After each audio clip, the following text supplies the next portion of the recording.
सच तो ये है कि आपका स्कूल एजुकेशन आपको फेल होने के लिए तैयार कर रहा है। Schools and colleges have lied to you.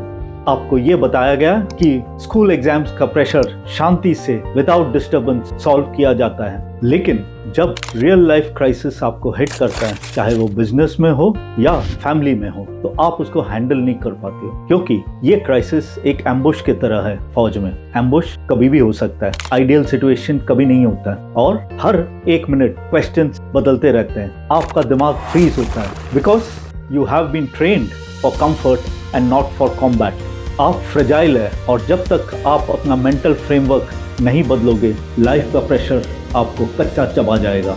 34 साल यूनिफॉर्म में रहने के बाद मैंने एक चीज़ सीखा है कि stress management is a myth.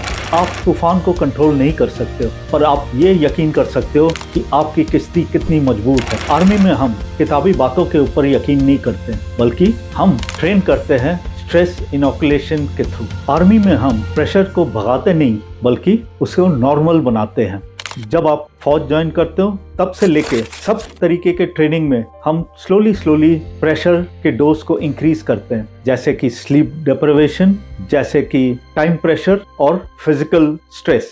ये इसलिए करते हैं ताकि क्राइसिस सिचुएशन आने पर माइंड पैनिक ना करे। स्कूल हमें सॉल्व कराना सिखाती है और आर्मी हमें सर्वाइव करके उसके काबू कराना सिखाती है। इस प्रेशर को जज़ब करने के लिए आर्मी में कुछ एक तरीके अपनाए गए। सबसे पहले SOP। जब क्राइसिस हिट होता है, तब अपना ब्रेन काम करना बंद कर देता है, और तब जरूरत पड़ती है SOPs की, जिसके ऊपर आपने रेगुलरली प्रैक्टिस किया हुआ होता है। उससे आपकी मेंटल मेमोरी और फिजिकल मेमोरी काम में आ जाता है, और आप टास्क को बखूबी पूरा कर सकते हो। बिजनेस लीडर्स, अगर आपके पास क्राइसिस के लिए SOP नहीं है, तो केओस आपको खा जाएगा। Consistency is your tactical anchor.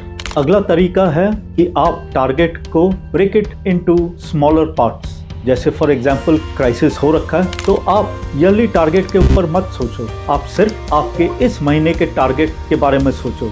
जैसे ही क्राइसिस पूरा हो जाएगा, then you can look at the bigger target. The moment you keep taking the smaller targets and achieving them, you will be sailing through the crisis.